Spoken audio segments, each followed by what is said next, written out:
Do you desire for fresh perspectives? Are you ready to be a leader who shapes the future, not just reacts to it? Then buckle up, because the Thought Leadership Program is here. This dynamic program is the ultimate convergence point for industry experts, visionaries, and trailblazers. Each week, we bring you the thought leaders who are pushing boundaries and redefining what's possible.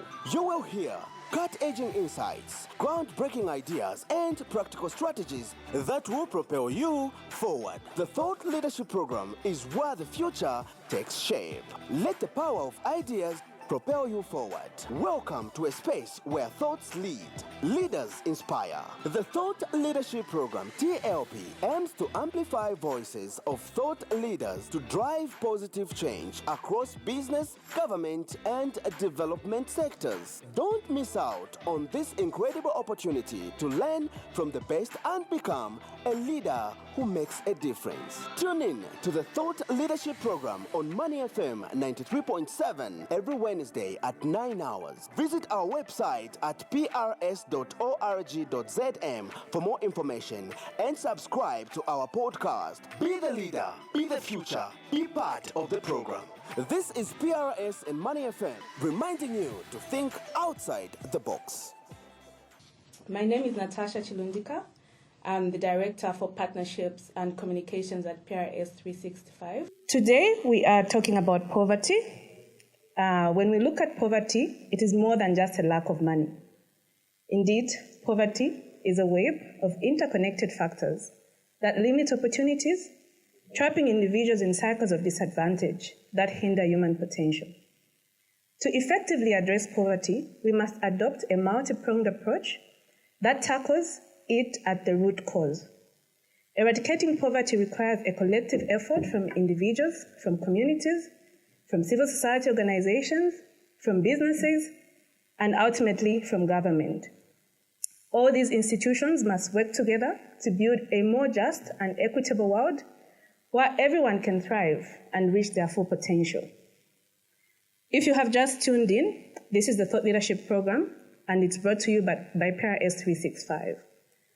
PRS is a management consultancy firm. It's a Zambian local firm that offers three main services. We offer research, project management, and innovations testing. At PRS, we are practical problem solvers, and we help organizations find solutions and create impact that has shared value. This is shared value for the client, shared value for the community, as well as shared value for the employees that we work with. The PRS Thought Leadership Program, and in short, we refer to it as the PRS TLP. It brings together innovative experts with a passion to solve the day-to-day challenges that Zambia and Africa is facing. Indeed, today we are hosting Felix Mwenge on the Thought Leadership Program, and we will be discussing how Zambians can attain social mobility and how they can escape from poverty. Felix, good morning and welcome to the TLP. Good morning, Natasha. Thank you for the invitation. Okay, we're very excited to have you on the TLP, and we know that we'll be discussing a topic that is very close to your heart. So as we begin, please just tell us about yourself and why you're so passionate about poverty, such that you coined the term no dignity in poverty. I think you're referred to as Mr. No Dignity in Poverty.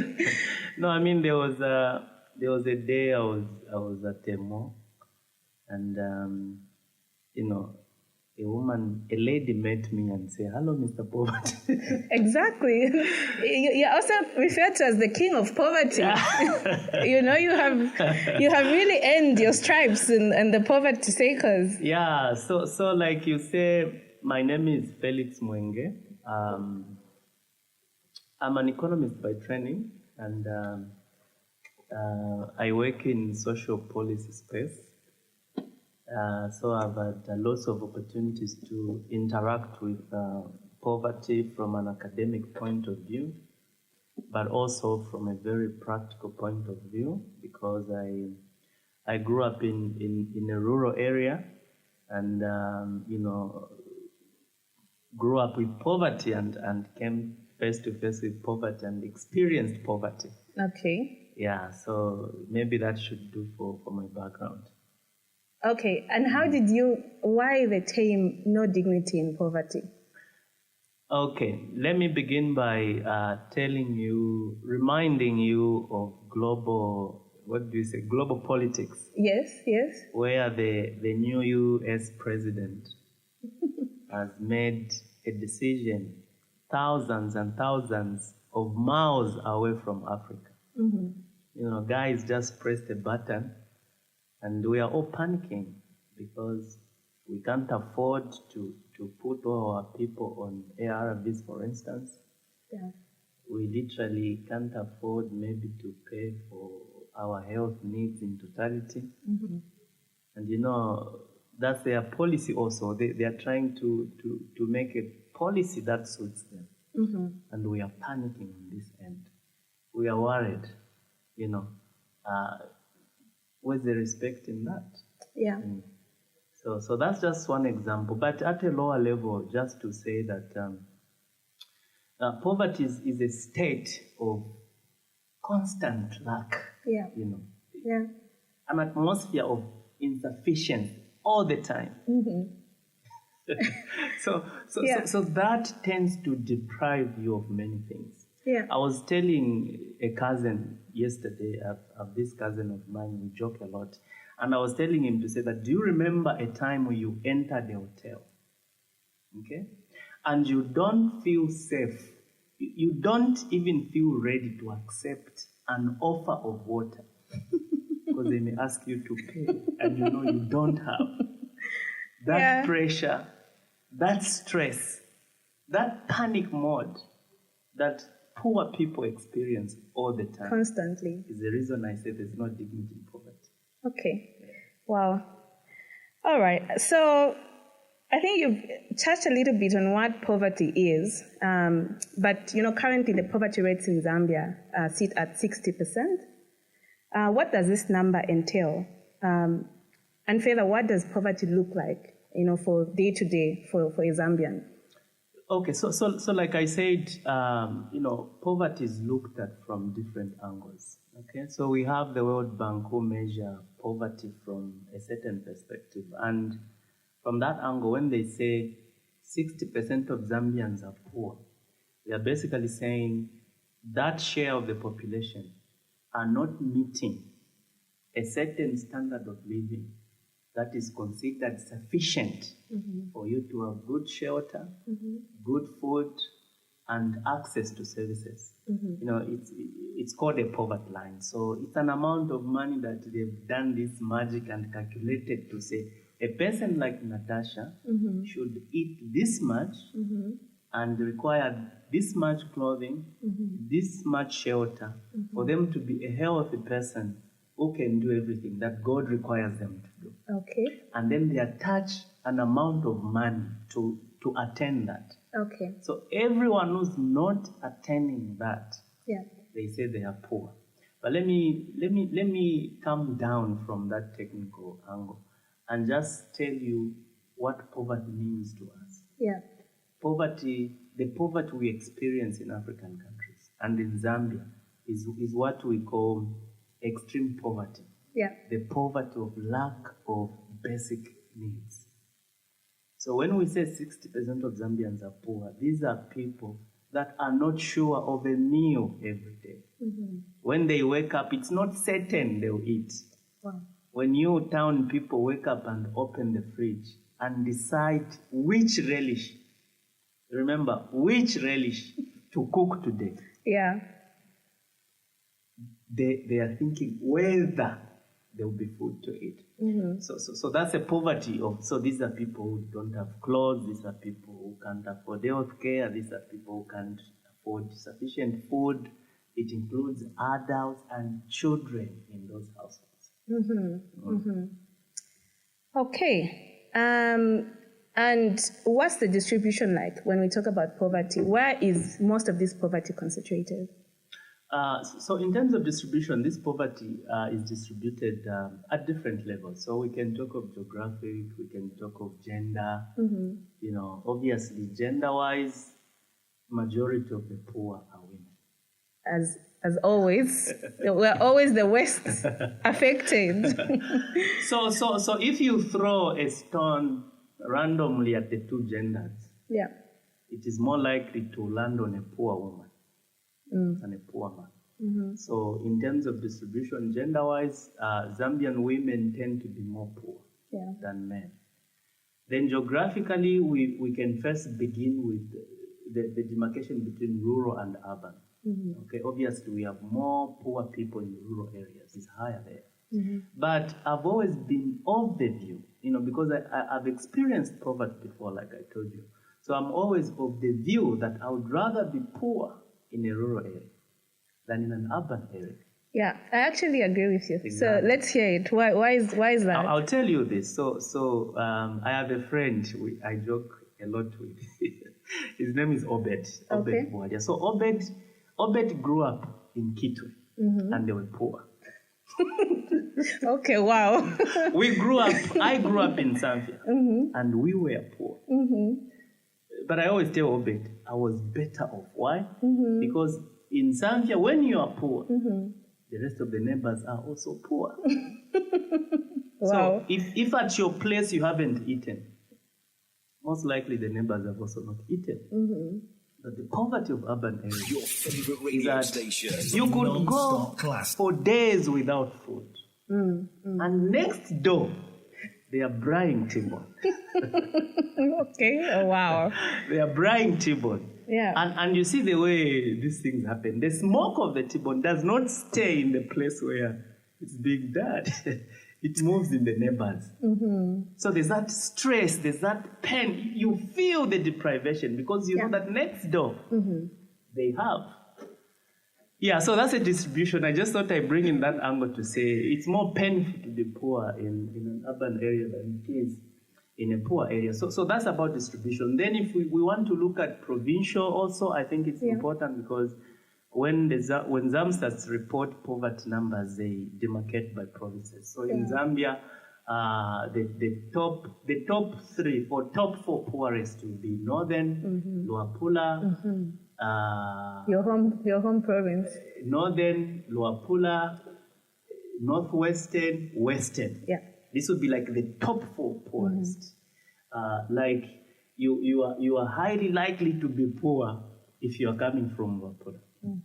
You are highly likely to be poor if you are coming from Western Province and all that. So that's the distribution. Okay. Right, we've talked about the distribution, we've talked about what it looks like day to day. Let's talk about the major factors. What is the root cause? What causes poverty in Zambia? So poverty has a number of causes. Like they say, it's multifaceted. So there will be, it's at many layers, different. So from the perspective of the World Bank that I gave, so poverty is actually, failure to spend a certain amount of resources to get what you need for living. So that means there's an aspect of affordability. So to do with money, So meaning if you can't earn enough money, you can't buy sufficient food calories, for instance. You can't rent a house. You can't send your children to school. Yeah. So meaning that our levels of income really drive the extent of our poverty. Yeah. When you work, how much do you get paid? When you cultivate, how much money comes of that? So the ability to earn, the affordability, the income, our access to financial resources is a big driver of poverty. If we look at poverty from the perspective of affording a certain lifestyle. But there will be other, drivers. In poverty literature, there's a professor, a very well-known professor called Amartya Sen. Yes. Okay. So Sen is probably an Indian. Yes, he was an Indian. Anyway. Exactly. So so he's broadened this view of poverty, and he says there's a statement you made when we just started to say poverty isn't just about money. So Amartya Sen says that look, the poverty is more than money. Poverty is more about the lack of availability of opportunities that can make you live a certain lifestyle. Yeah. Those capabilities, according to Amartya Sen, he classifies them into things like access to health, access to a good education, shelter, medicine. If you are sick today, you easily get a doctor to treat you. So all those, in the absence of those, your level of vulnerability increases as a citizen. Doesn't matter where you are. If you have no access to all those basic opportunities that enhance your life, your poverty situation worsens. So other than money, other than access to financial resources, other than lack of buying power, we are also saying you are not living in a space where you can easily obtain healthcare. Yeah. You are not living in a space where you can easily get information. Yeah. Because you need to know something about something for you to live a better life. So deprivation in education, deprivation in information, deprivation in healthcare, all these culminate to become drivers of poverty in our society. Okay. All right. So Zambia has gone through different times of economic prosperity, especially during Mwanawasa's time, the MMD period. We saw very, very high GDP growth rates, economic expansion, and yet the poverty rates remain extremely high, and they're extremely resistant to going down. Why? Why are Zambia's poverty rates so high, despite some of the economic prosperity that we've experienced? And I'm saying this because actually the poverty rates have gone up from the last living conditions monitoring survey to 60%. I think we were maybe around 50 something, and now we're at 60. Why are we seeing this trend? Okay, interesting question, and I want to answer it, tying it to the Mwanawasa era, for instance. This is a time when we were just coming out of debt. Lots of debt forgiveness by the Jubilee 2000 movement and all those issues. We managed to reach peak and all. And coincidentally, copper prices began to boom. Yeah. So for every ton of copper we sold, we got more money than the previous generation. And on paper, like you are saying, our GDP skyrocketed. I remember, I think we were growing at an average of 6 or 7%. About 7%. That's huge, man, compared to where we are now. That's extremely huge. Yes, we're at about 1.5, is it 2? About 2 somewhere there? Anyway, 2.5. Now it's around 2%. Huge disparity. Yeah. So this time was so classic. I remember in 2011, the World Bank actually reclassified our economy as is it lower middle income country. Anyway, we went into the bracket of middle income. So that's how classic it was. I remember 2010, it was 10.1% of GDP growth rate. Now, like you said, regardless of this, poverty was still high. Yeah. The poverty was not reducing. So the question you ask is, but why, regardless of all this? It gets back to the point I was making earlier. Okay, so you need a certain amount of access to resources to not be considered poor. Yeah. Now, I want you to carefully observe the growth during Mwanawasa's time. The driver was copper mining. Yes. Okay? So our GDP is pulled by copper revenues a lot, yes. Copper activity and all that. Yeah. Now the copper industry, so if your growth is going to be driven by the copper industry is a capital intensive sector, which only employ about 2% of Zambian labor. Mm-hmm. So you see that growth is only associated to a few people. In economics, we also call it growth during Mwanawasa time was not inclusive. Mm-hmm. That's the term I was looking for. Exactly. Growth was not inclusive, meaning that growth in GDP, not many people contributed to that growth. Mm-hmm. Like that growth in GDP did not come from the productivity of the masses. 15 million people or whatever the population was that Mm-hmm. time. Mm-hmm. It came from a tiny industry Mm-hmm. sitting in the corner of the copper belt. Mm-hmm.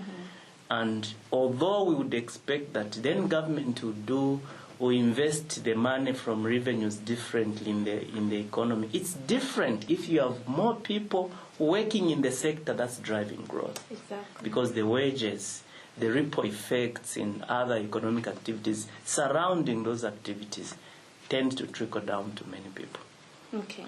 So in a nutshell, there are many angles, but I decided to pick on that one as the most outstanding one. That growth lacked inclusive growth. And to tell you the truth, this continues to be the worry and the concern.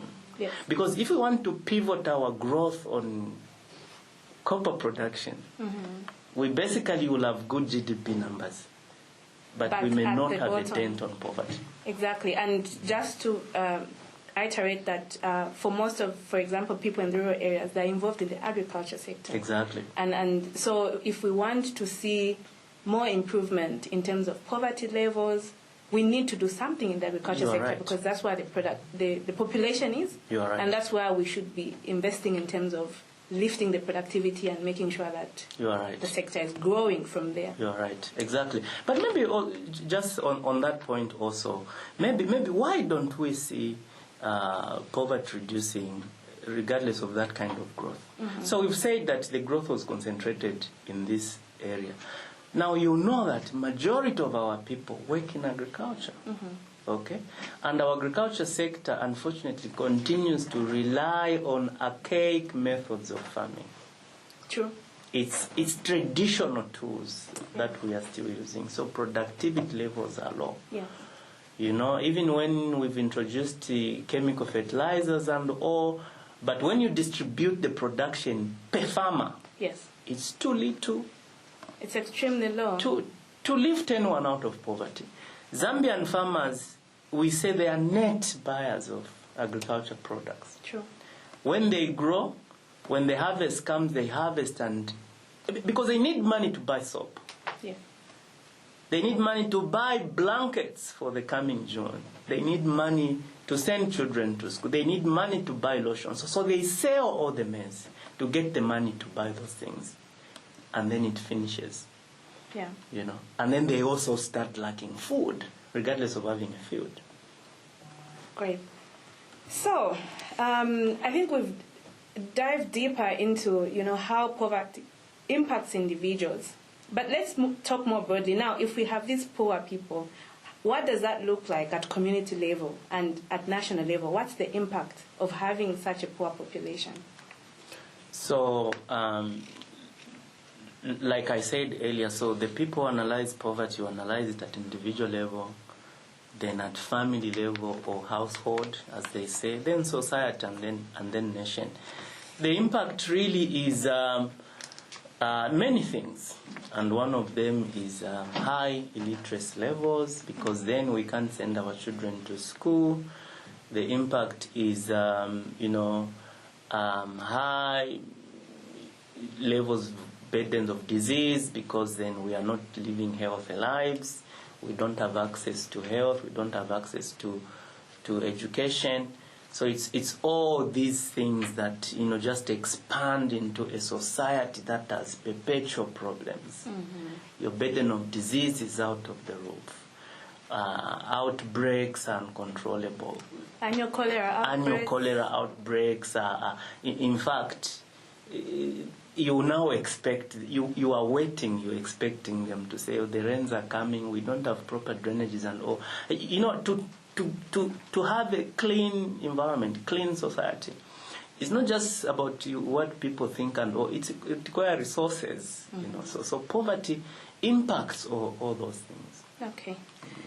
Well, thank you, Felix. It's been good diving into, what poverty looks like and what it means and how it impacts individuals, communities, and the country. We are going to take a short break. Please stay tuned.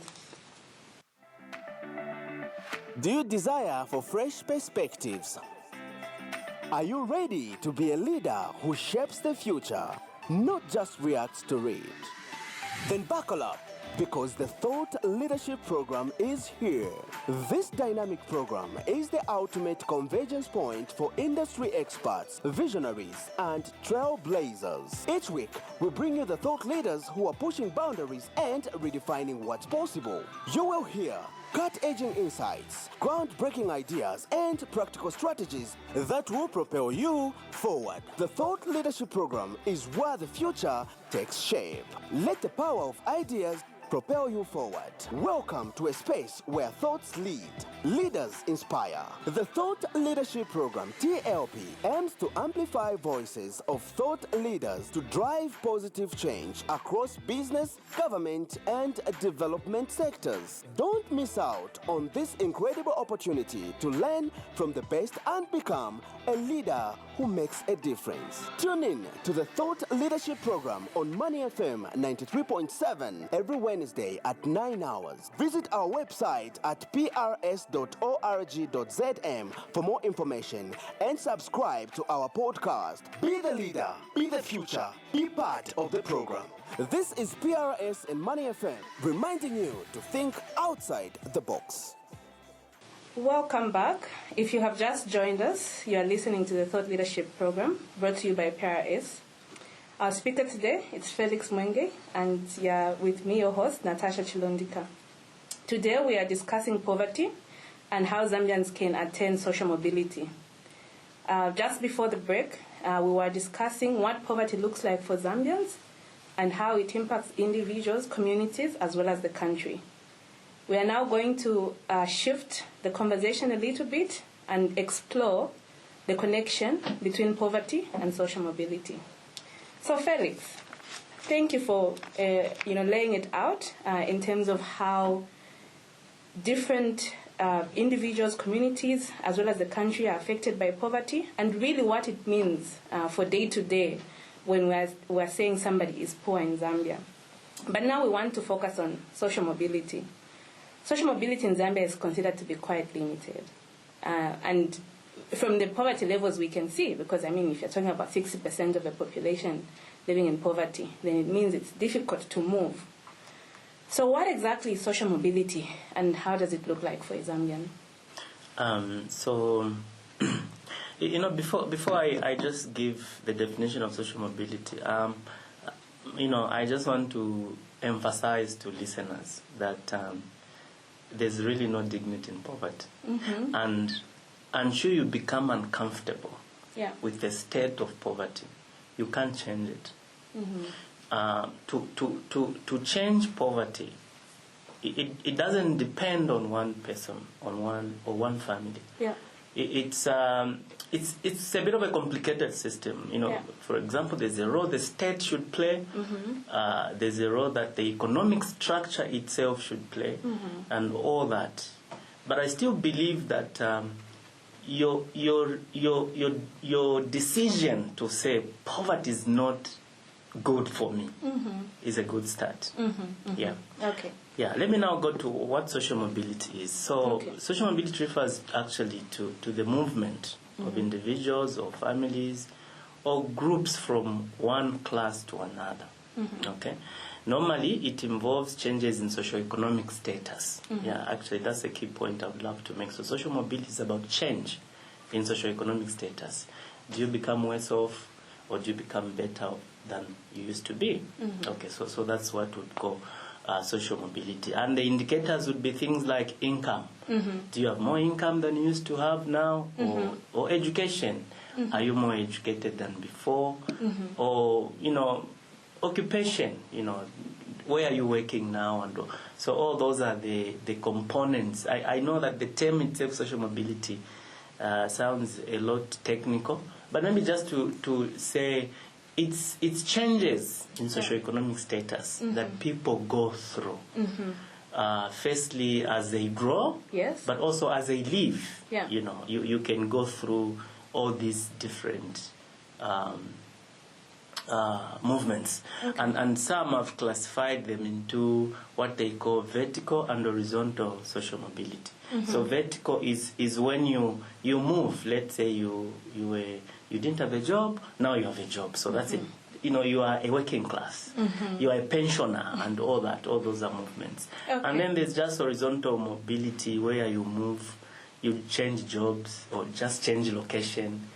That's also mobility. But there's an important last one I want to talk about, which is called intergenerational mobility.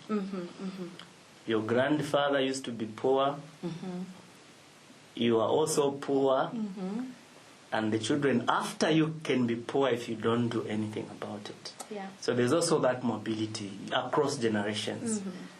Bashkulu were poor, the ones who came were poor, and so those movements can also happen. Then Kurija, whereby this generation was poor, the next one, boom, they change things. And they are wealthy, and all the next one, they become poor.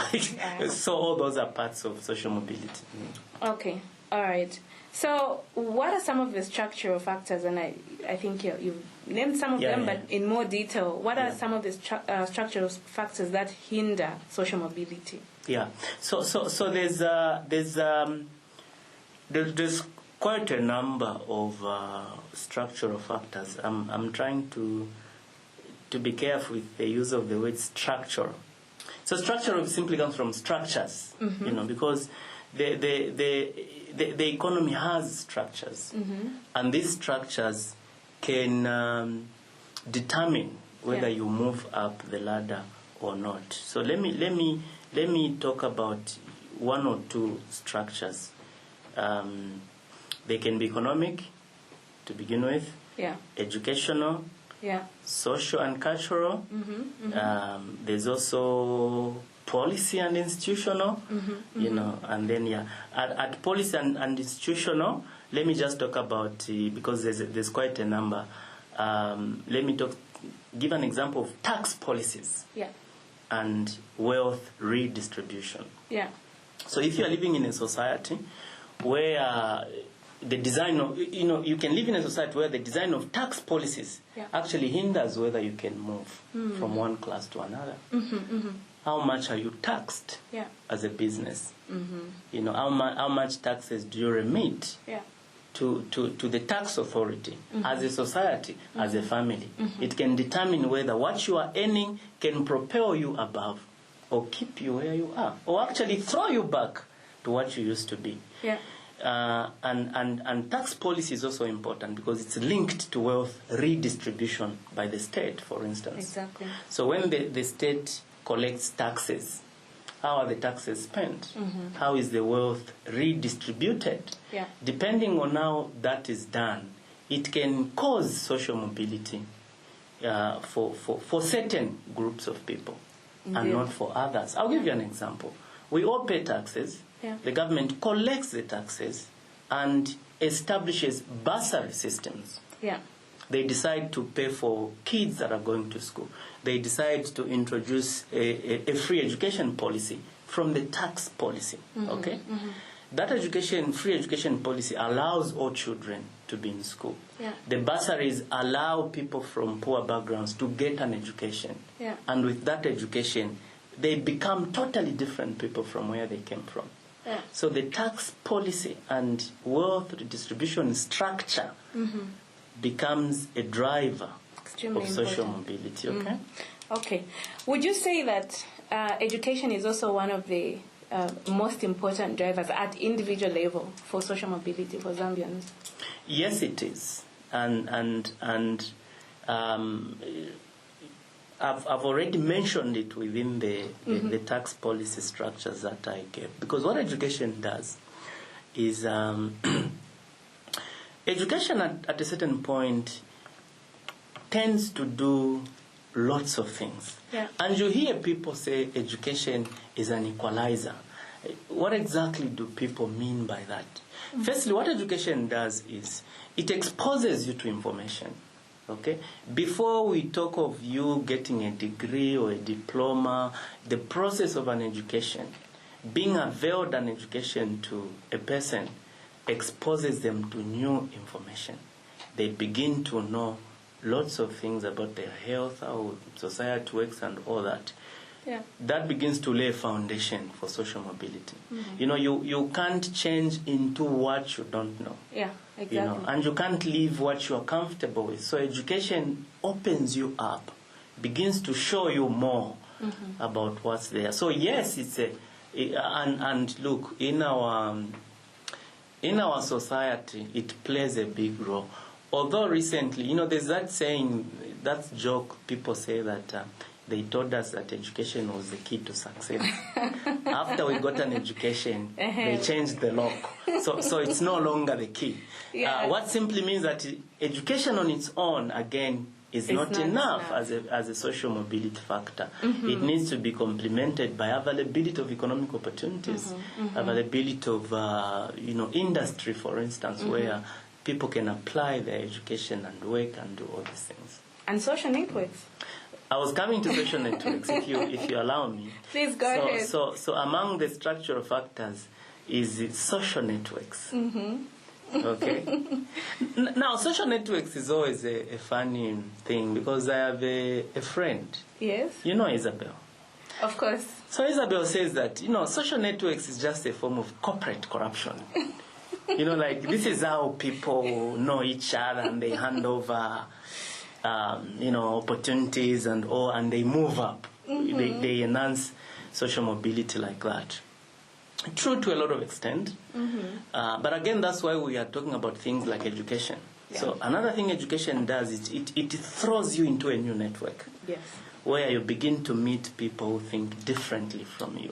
Where you begin to know people who know people who know people. We need to accept that at a certain stage, that's how life works. That's how social mobility happens. You can't be a poor community and you close yourselves off to say we are poor and happy. You should open up. You know what China did? Talking of poverty, among the countries that have lifted the biggest number of people out of poverty is China. We are talking of over 700 million people in one country over a period of 25 to 30 years. Cease to be poor. Social mobility. Driven by networking. And this networking is in terms of skills transfer. This networking is in terms of capital transfer. Because China opened up. So it's important at individual level, it's important at community level, it's important at country level. It's important for individuals, it's important for communities, it's important for countries. Important for regions, important for Africa. Okay. Exactly. Okay. So, Felix, how would you say poverty and social mobility interact?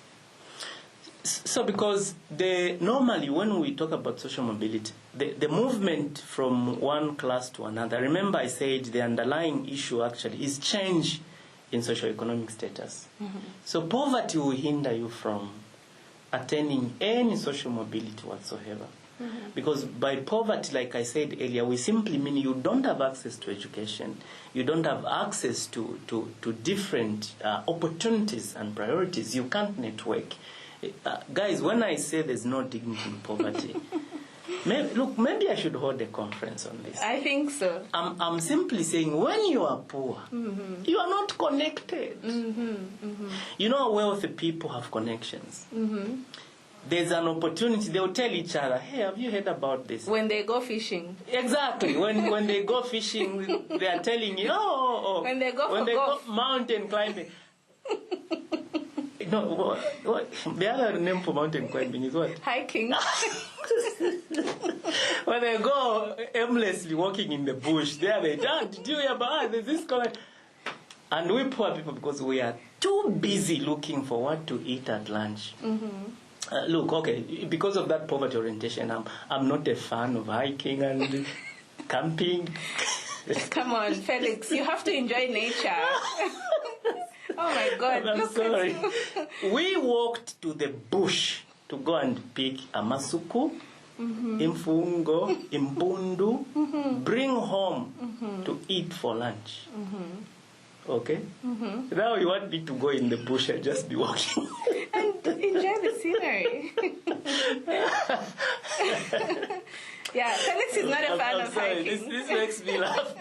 Camping, you go to a place and then you put a tent outside. Yes. What's a hotel for? Yeah, in nature. Yeah. Oh my God. This is what we're talking But about. anyway, in those tents, that's where they tell each other about opportunities. There's this, there's this happening in Canada. There's this happening in... If you are poor, it's extremely hard to break into those spaces. Firstly, because your tastes are different from their tastes. Yeah. So really what we can do as poor people is be flexible. Start hiking. Exactly. Start hiking and start camping. Start going for hiking. Exactly. Oh. I'm taking you hiking very soon. You have to pay me. Because Oh my God.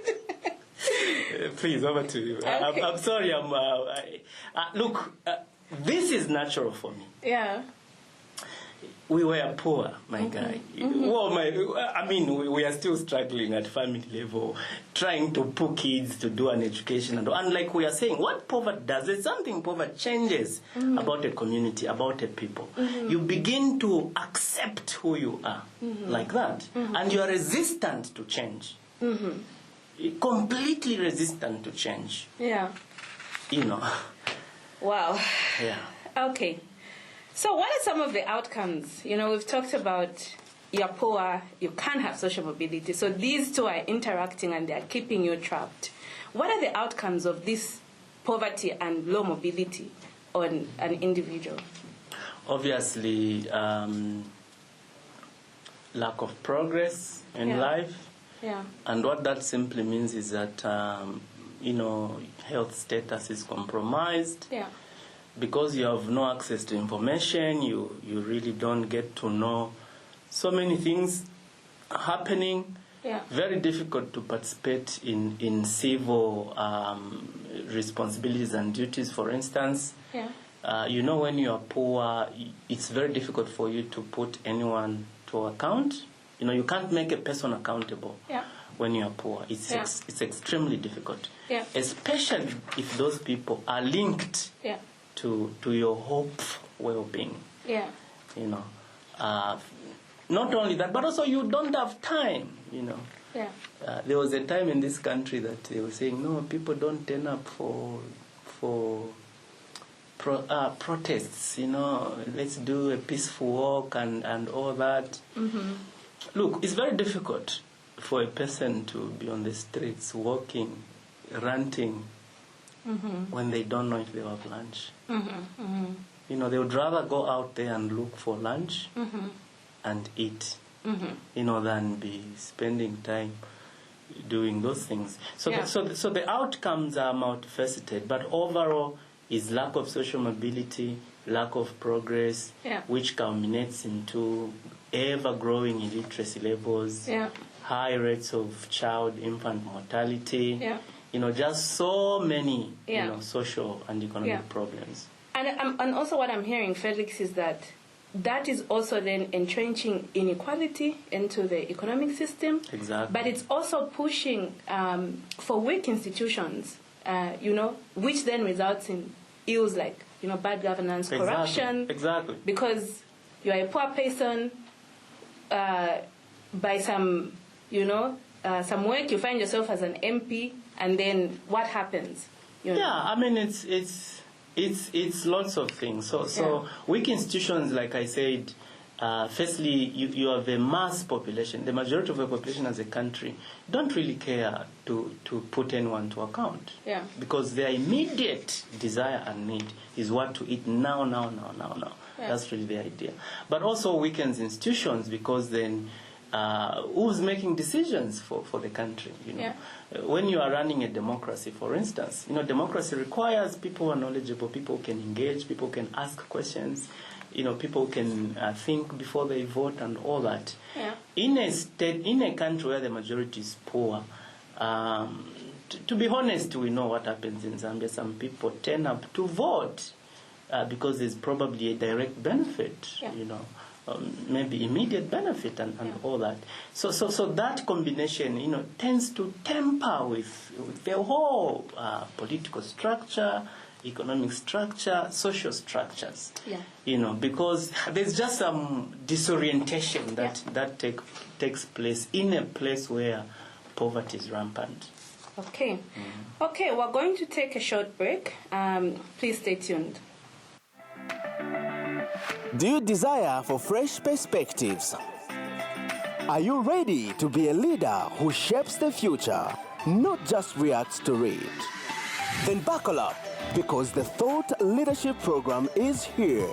This dynamic program is the ultimate convergence point for industry experts, visionaries, and trailblazers. Each week, we bring you the thought leaders who are pushing boundaries and redefining what's possible. You will hear cut-edging insights, groundbreaking ideas, and practical strategies that will propel you forward. The Thought Leadership Program is where the future takes shape. Let the power of ideas propel you forward. Welcome to a space where thoughts lead, leaders inspire. The Thought Leadership Program, TLP, aims to amplify voices of thought leaders to drive positive change across business, government, and development sectors. Don't miss out on this incredible opportunity to learn from the best and become a leader who makes a difference. Tune in to the Thought Leadership Program on Money FM 93.7 every Wednesday at 9 hours. Visit our website at prs.org.zm for more information and subscribe to our podcast. Be the leader, be the future, be part of the program. This is PRS and Money FM, reminding you to think outside the box. Okay, welcome back. If you just joined us, you are listening to the PRS TLP program. And we are talking to Felix Mwenge, and we are discussing poverty and how Zambians can attain social mobility. Felix, we've discussed poverty, we've discussed social mobility, we've really dived into how these two are interconnected and how they keep people trapped. So now we want to see what are the solutions. So to start us off with, what is the role or what can citizens and communities do in order to overcome poverty and enhance social mobility? Okay, so there's like we've discussed, there's a lot that citizens can there's a role they can play in social mobility especially, and we simply have to. Like a program like this one, just basically, is like an awareness campaign to say, look, we are in a state of poverty and we have limited or low social mobility, and what's stopping us from moving is ABCD. Mm-hmm. So when it comes to the role of citizens now can play many roles. And I've always said, I think the starting place is to understand and accept that it's not a good thing to be poor. Mm-hmm. Okay? Mm-hmm. I mean, the poor should not be accepted. Poverty should not be accepted as the norm, okay, because it's painful to be poor. To lack all the time is stressful. It's painful. It's not nice. It's not a nice feeling. That's why when you go to a poor family, children always cry. When I used to grow up, I used to see a lot of children cry a lot. Mm-hmm. And I had this phobia to say, when we have children, they'll be crying a lot. And that stress, it's hunger. That's why children cry. It's poverty. They don't have food, and they can't ask questions. They would just be crying the whole time. Mm. So at individual level, family level, society level, as citizens, first we accept it's not a good thing to be poor. Yeah. Then from there, we start making steps forward. And for me, based on my background, the first thing I would always emphasize is that as a community, let's send all our children to school. Yeah. Let's encourage all children in our community to get an education. in a time as this one, for instance, where there's free education, you don't need to pay for anything. Every child must be found in school by force or by any other means. The interaction in an education institution begins to rub the minds of people differently, and they begin to see differently. That's one aspect. Other aspects are probably what's beyond communities and individuals. It speaks to our systems as a country, the kind of systems we have. When people work, are they rewarded? What they deserve. Generally, exactly. When we go to the farms, are we utilizing land in the best way? It should. And for a country like Zambia, where we are mainly found in agriculture, what can we do to make our agriculture more productive? Fertilizers have been good for a long time now, but we need to start discussing mechanization, even for small-scale farmers. Can we introduce some tools which will make them spend less time, but do more, produce more? Beyond that, again, things like social networks and all, perhaps those, to me, are very secondary because they are a layer up. But the basic issues are education, embracing an education. There's a part we can play in the same line to just ask, to demand for good things from local leaders, demand for sustainable interventions. If, for instance, elections will be coming in Zambia and all that, and we always see politicians flock back to constituencies and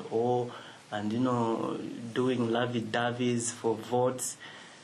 As a community, we can demand for more sustainable projects and interventions that can remain years after the politician has left. I'll take an example for a program like CDF. The increases have been commendable. We are all happy that we are taking development to the community. But as communities, what are we doing with that money? Like good to renovate 5 toilets, really good, but we can do more with those resources. We can build a sense of respect in our children in the community. I've always said that, look, why don't we take that money? That money is a lot per constituency. It is. Let's go to Mansa district, for instance. That 38 million, it means Mansa district itself. So Mansa has 2 constituencies. There's Bahati and there's Mansa Central. Meaning Yoku, valina 38 million. Now Yoku, valina 38 million. 76 million in this place. Much more can be done. Yeah. You've actually reminded me of Issa as well, because she was talking about how even when you're building things like schools, these 1x2 classroom blocks, like what are you thinking? Because, like you're saying, you need to demand for quality and sustainable structures. So you can say we have a campus, a school campus that we have, and we're going to start, this is phase 1, up to phase 5. But, somebody puts up a 1x2 classroom block, and everybody is celebrating. Are these the kinds of projects that we want? So I think, just building on to what you're saying to say, we really need to demand more from our leaders. Just imagine if you go to Mansa, right? Then Bahad constituency, Mansa Central, they each have a multi-sport complex. Yeah. Great. Wow. This has been a very great conversation, Felix. Thank you so much for joining us. And if you're listening to us, this is the PRS TLP. And as we conclude, please just know that you can join us every Wednesday at 9 a.m. on Money FM. Until next time, Felix, thank you so much for coming through. Thank you. Do you desire for fresh perspectives? Are you ready to be a leader who shapes the future, not just reacts to it? Then buckle up. because the Thought Leadership Program is here. This dynamic program is the ultimate convergence point for industry experts, visionaries, and trailblazers. Each week, we bring you the thought leaders who are pushing boundaries and redefining what's possible. You will hear cut-edging insights, groundbreaking ideas, and practical strategies that will propel you forward. The Thought Leadership Program is where the future takes shape. Let the power of ideas propel you forward. Welcome to a space where thoughts lead, leaders inspire. The Thought Leadership Program, TLP, aims to amplify voices of thought leaders to drive positive change across business, government, and development sectors. Don't miss out on this incredible opportunity to learn from the best and become a leader who makes a difference. Tune in to the Thought Leadership Program on Money FM 93.7 every Wednesday at 9 hours. Visit our website at prs.org.zm for more information and subscribe to our podcast. Be the leader, be the future, be part of the program. This is PRS and Money FM reminding you to think outside the box.